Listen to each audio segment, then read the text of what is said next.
Kære publikum, må vi bede om jeres opmærksomhed. I dette kamps anledning vil vi gerne hylde en af klubbens allerstørste.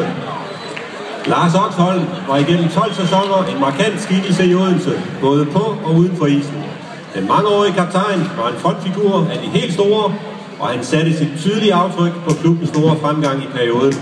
I alt nåede Midtjyden 499 kampe i Bulldogs-trøjens nummer 7, som vi i aften for første gang nogensinde i UK's og Bulldogs historie en gang for alle vil frede for evig tid.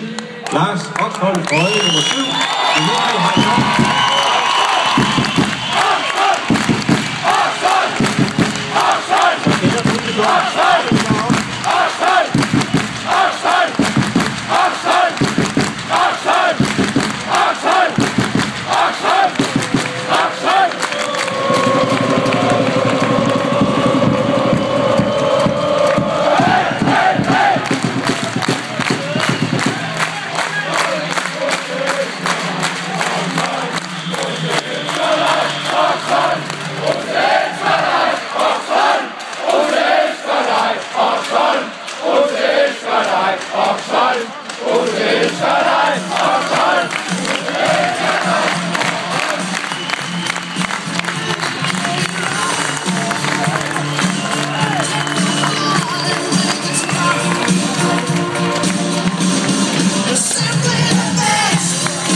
Og vi præsenterer kampens dommere.